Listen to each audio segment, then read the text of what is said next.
Please put your mic on your phone on mute.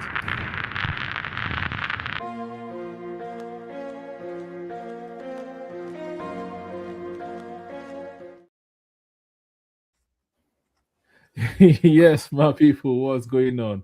Welcome to another Gunners Chatroom. It's your boy Dr. Toves. Arsenal just dealt with Inter Milan at the San Siro, winning 7 games in 7 Champions League matches.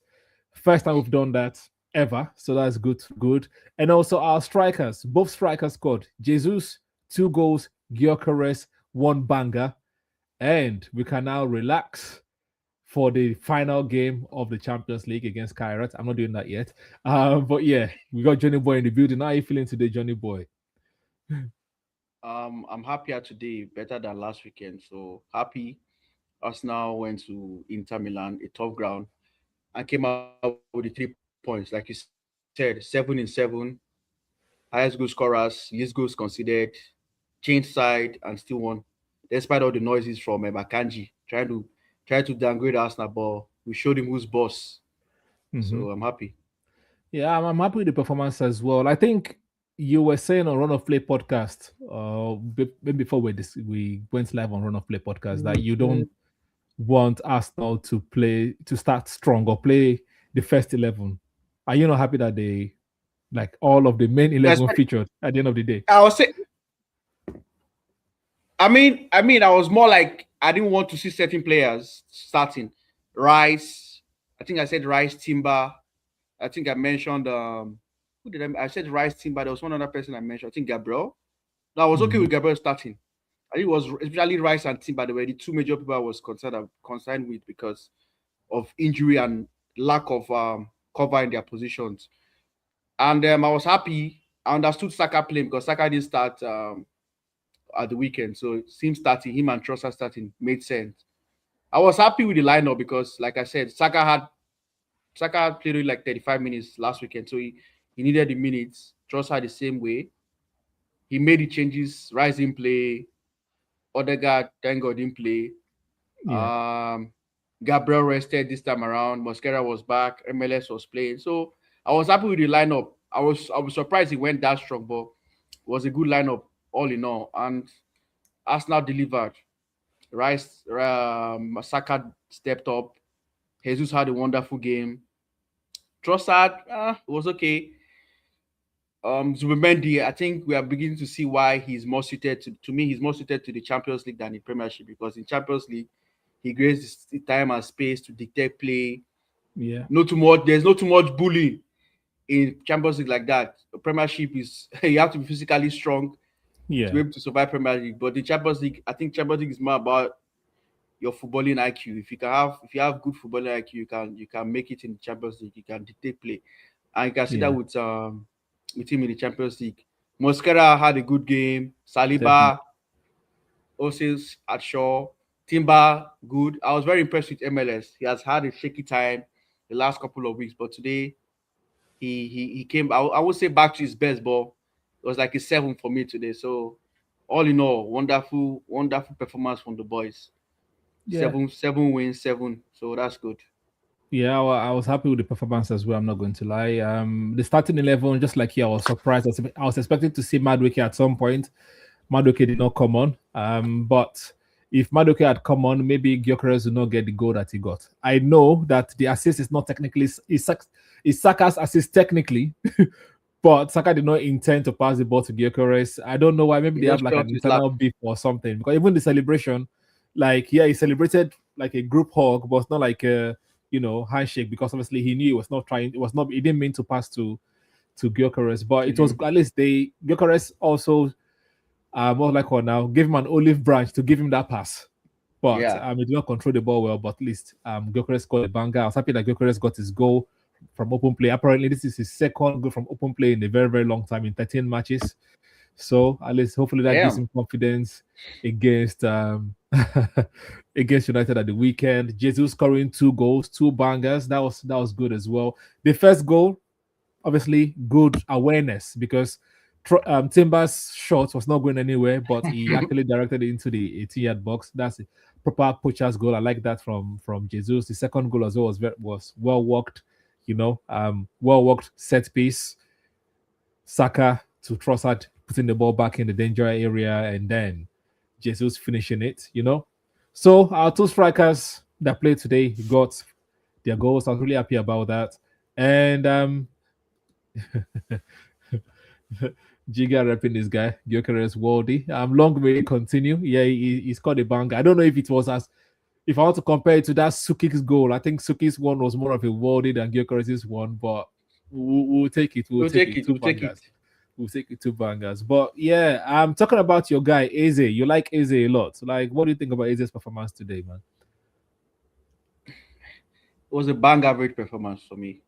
Hmm. As in, this is the problem I'm having with Eze. Like, I know you're not be getting minutes, but when you do get the time, I mean, you're supposed to show the manager what he's missing, because so that it's literally a taboo for him to bench you. But the way you're playing, he will not have the excuse now of playing Odegaard, say come the weekend now, because he'd be like, I put you for like 60, 65 minutes and you were pretty much anonymous. Like, you were just basically keeping it simple, and then you had one shot on target, which was kind of tame for me. It was a tame shot on target. Mhm. So all in all, it was like a bang. I would give it like maybe 4, 5 over 10 for me. Like, it was bang average performance. I expect as when you come into the game, show the manager what you can do, so that it's on. Oh my god! Like, you came in for this. These are the games why we brought you in. We brought you in to be that difference maker. Yes. To be the guy that give us the incisive passes, a little bit of skill here and there.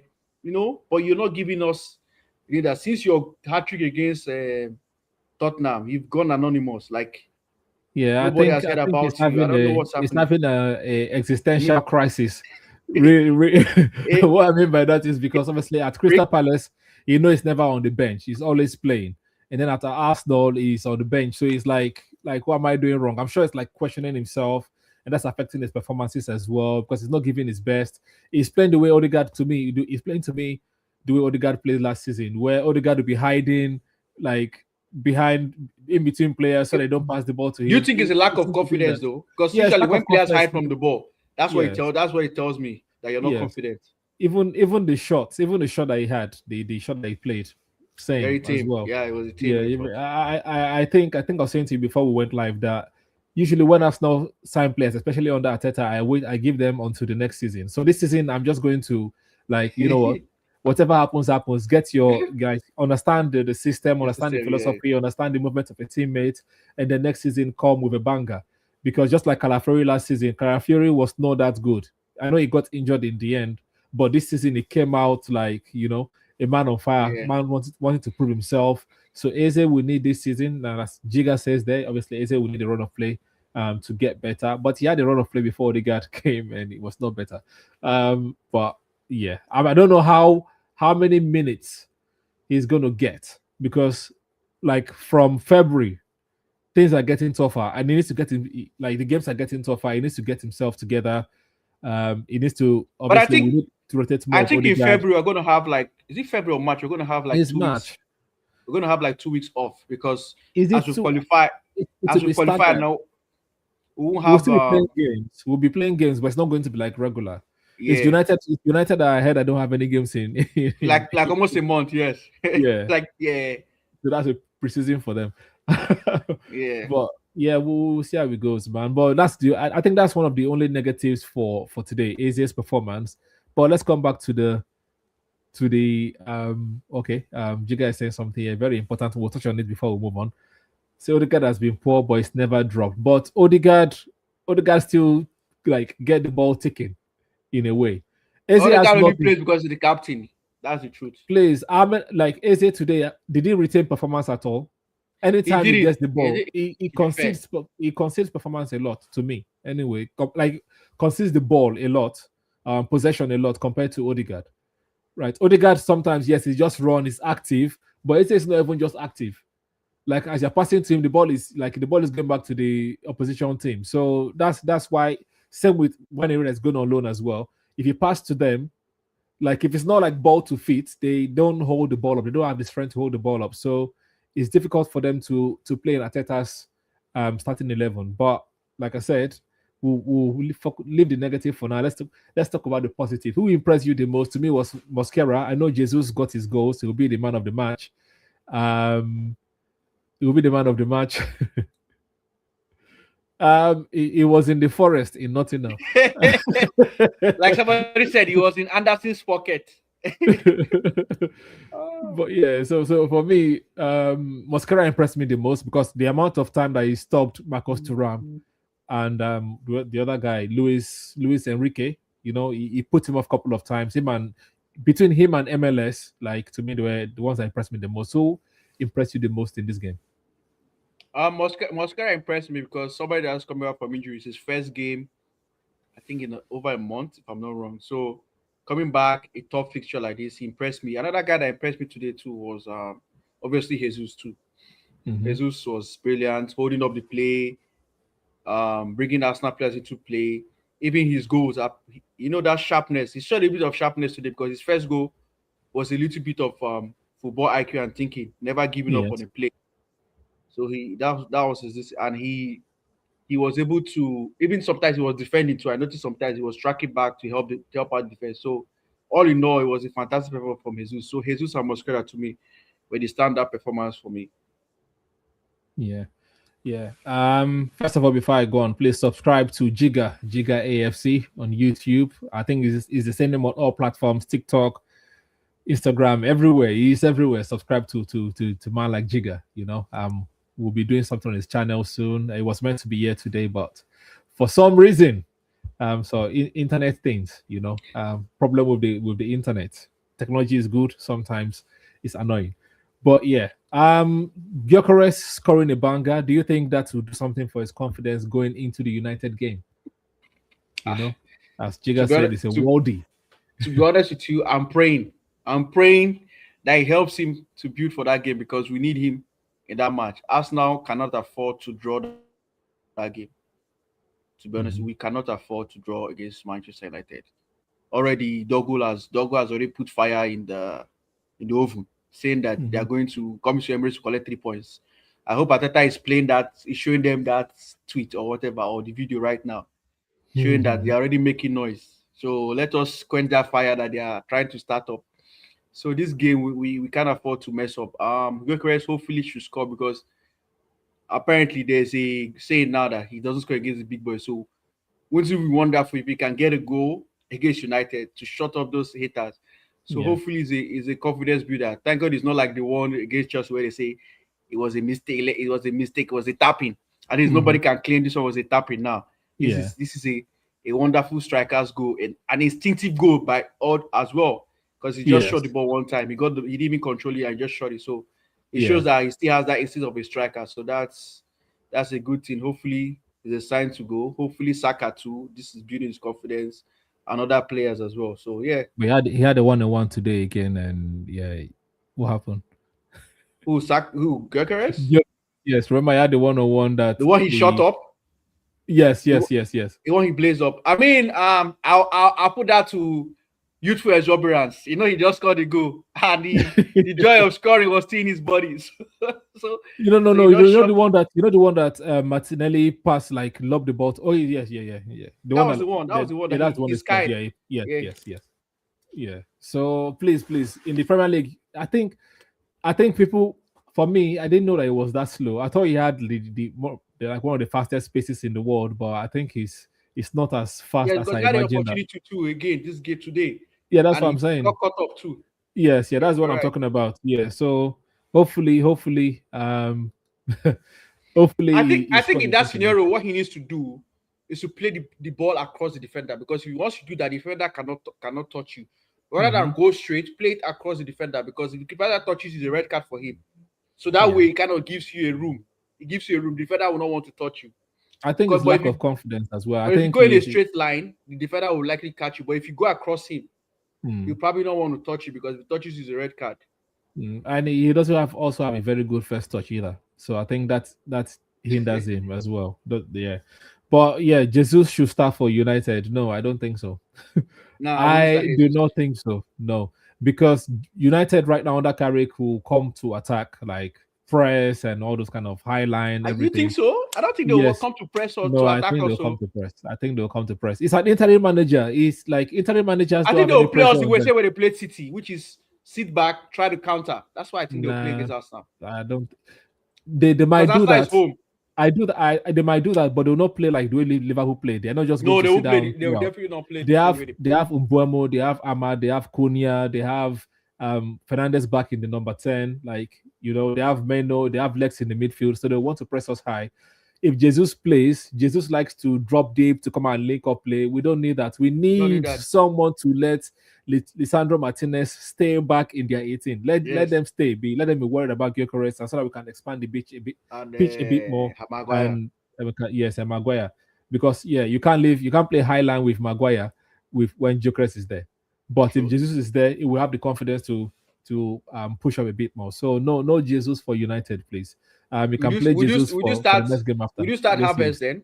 Some people are saying they should start Havertz. Please, I don't know. Havertz should, why are they in a hurry? Why I don't get as to some bring Arsenal Havertz fans back? Yeah, the same Havertz that they were shouting for last season. Now everybody's big him like the savior. I don't get some Arsenal fans. It's ironic because when Havertz first joined, they were all giving Havertz patience, right? Oh, be patient, be patient, be patient. And now they don't want to give. They didn't want. Now they don't want to give Gyökeres that same patience. And they also forgot that Havertz was getting chances and missing them. All of a sudden, they want Havertz back into the 11, or they want. That's what baffles me. Even tactically, it does not work. It does not work for Arsenal just because you need someone to occupy the defenders, and so we need that. Yes, Gyökeres does not have hold-up play, but until Havertz is fully fit, I think we still have to be playing Gyökeres because he has not done anything wrong so far, apart from not scoring and his first touch is rubbish. But he's been key to Arsenal winning most of the games this season. Gyökeres has been key to Arsenal remaining the top of the league this season. So yeah, still playing against United. Like I said, tactically, I think United's game will suit us now because if you try to press, like you saw from Inter Milan today, they try to close us down and press. We'll just capitalize. If Rice is on the pitch, we are going to capitalize on those kind of mistakes. I don't think MLS is going to start, but I would have wished he started. But I also understand MLS versus Umbuemo. That's the Ahmad, mismatch. not Umbuemo. Ahmad. It's Ahmad. Ahmad, yeah. But also, if Mosquera is back now, would you be tempted to play Mosquera as a left back? No, I wouldn't. Why not? I've not seen him as a left back to trust him yet. Let me put it that way. Did he play that in Valencia? I heard they play in a back three type of situation. Yeah, he did, but that's a back three though. I didn't watch Valencia. He's trying to play back three. To me, I wouldn't risk that. Because I don't want if let's say Ben White gets injured, because he is likely to do so if he plays 4 games. I wouldn't even play Ben White against United, to be honest. So who's going to play left back then? I would trust MLS. You would trust MLS against Ahmad and Umbuemo combination? Yes. Those two pace against I will. Well, I know it sounds crazy, but I will. Because I don't want Timber on the left. To me, is like Timber on the left is you're not specifically playing -1-2 there, because we saw it against Nottingham Forest. He was woeful attacking wise. Like all the times he went forward, he wasted the ball. There was nothing he did forward. So except you're playing Timber on the left, tell him just to sit back, but don't tell him to go going forward. To me, Timber is kind of, no offense, but he's kind of useless going forward. It's true, yeah, it doesn't contribute much to the attack. So if you're playing from the left if you're playing him on the left, then just tell him to sit, to stay back, and then tell what's his name, White, to be the inverter into the middle. That's what you should do. Yeah, that's the only thing I would say. Fair enough. It's quite late for me, and I'm sure a lot of people are not kind of sleeping right now. Oh no, you are enjoying yourself. You're in the middle of your day. But yeah, let's moving forward. Who do you think is going to be the danger man for United? I'm going to say Ahmad, obviously Bruno Fernandes, and I will say Umbuemo. Bruno Fernandes, just from the last game, his best position is high up as a 10. Yes. If you want to get best out of Fernandes, play him as a 10. And I think that's what Carrick has come in and done. based on his first game, and I think he's going to replicate that against Arsenal. So definitely going to be a danger man. But can pass, he can shoot, so he's a danger man. Ahmad is always going to be constantly running at you, so that's danger right there. And then Buemo can dribble, can score. We saw that by his play against Man City. So danger. I think he's United's highest goal scorer as well. So three of them for me are Man United's danger men to me. No, okay, fair enough. I think for me, I'll also add Cunha. I'll add Cunha as well because if Arsenal snoozes and lose possession, Cunha is very very fast. Cunha likes So to do you think shoot. Cunha is going to play? Because I'm basing it off Cunha might not play against Arsenal. Like start. No, I think Cunha they'll have to start their strongest 11, and Cunha is part of their strongest 11. So, but he didn't start last game. Yeah, it's either him or Sesko, and I'm sure they'll want to put Sesko in this kind of game. Sorry, they'll put Cunha and then bring on Sesko later. But then he could play the same way he played against Man City, where he played Ahmad, Mbeumo, and Fernandes as his three, and then played Dogu, Casemiro, and what's his name, Meno. Fair enough. Yeah, so I will agree with your three, but I will just add Cunha just because in case he starts, right? Okay, and then for Arsenal, who will be the danger man for Arsenal? Definitely Saka. I would say Trossard because Dalot is a weak link for me. Mm-hmm. So I will expect Trossard to give him a tough time. And then I will say lastly Declan Rice. Saka, Declan Rice. And who did you say? And Trossard. Ooh. Well, I'll add one more person, Gabriel, for set pieces. Yeah. For me, set pieces, yeah, there will always be set piece danger man in my own as well. So Gabriel. Saka tends to do well against United at the Emirates. So especially against Luke Shaw. Yeah. So I would say Saka and Gabriel for me. Hopefully Gyökeres scores, but it's not going to be a danger man. It should be a danger man if they're playing Maguire, Lisandro Martinez. It's probably two of them. It's probably Lisandro and Maguire. Yeah, I think please can you play Euro and Maguire, please, Carrick? Yeah, please play Euro. Yeah. Look at what Amorim was doing and play Euro and Maguire. You know, it would be nice.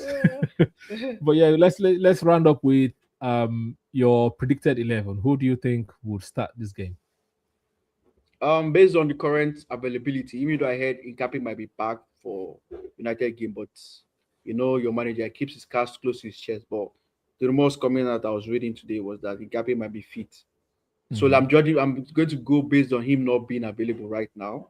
So I'm going to say Timber, Saliba, Gabriel, White, obviously David Raya at the post, and then Zubimendi, Rice, and unfortunately Odegaard. And then I'll say Trossard, Gyökeres, Saka. But if I'm to change something, I would play Eze against United rather than Odegaard. That's just me. Fair enough. For me, I'm going to go obviously David Raya in goal, Mosquera left back, Gabriel, Saliba, and Timber. Timber should be the one doing the inverting and going forward. So technically, we have a back three of Mosquera, Saliba, and Gabriel. You must really trust Mosquera. And Rice to be there to sit deep to cover when things happen. So because he's good one-on-one as well, he's got legs. So I think he should be able to handle Ahmad and Mbeumo, whichever one of them. Yeah, if you be able to handle those two. Timber is better on the right. Let him stay on the right and better on the right with Saka. Obviously midfield I've mentioned Rice already. Rice, Zubimendi, and Odegaard, only because that's what the manager is going to play. And the front three of Trossard, Martinelli, Trossard, Saka, Gyökeres. That's my predicted 11. You guys let us know what you think, in the comment section below. And then your scoreline prediction. Arsenal 3, United 0. I would like that scoreline, but Raya's not kept a clean sheet in a long time. Yeah, he kept clean sheet his last two Premier League games. What are you saying, man? With nil. Sorry. I mean, yeah, I don't know why. Without a shot on target as well, too. There was no shot on target. Ignore I said that, people. But yeah, I think United will score. On his name, please. Fernandes will score a free kick, so 3-1. I think 3-1 is my own prediction. But yeah, let us know in the comment section below. Please do us a favor, press the like button, subscribe to the channel, and look out for Run of Play on Sunday. because it's going to be an Arsenal. We might be doing a watch along, just so you know. Yeah, so we're working on something. We're working on something. But look out for Run of Play podcast on Sunday. It's mostly Arsenal United fans. If we win, we're going to be giving it to them. If we lose, we'll still find a way to give it to them. Why not? Yeah, we'll take the hit. That's okay. Yeah. But yeah, let us know in the comment section below, please. And yeah, that's it from us today. Anything else for the people, Johnny Boy? Nothing else for me. Just Arsenal fans around the world, just savor the journey. We're on a journey, journey to the top. Just savor it. I know the last two results have not been the best. I've been angry, but on the bright side of things, we are 7 points clear. So top of Champions League in the fourth round of the FA Cup, one leg, almost I would say one leg in the final of the Carabao Cup. So I mean, it's looking on the up. Let's just see. Hopefully, we end up with 2 trophies at least minimum of 2 trophies at the end of the season. So let's take it. It's been long we don't want something, so let's take it as it goes, man. Yes, sir. And that's on that note, you're going to say, "Come on, you Gunners! Have a fantastic rest of the week. Peace, guys."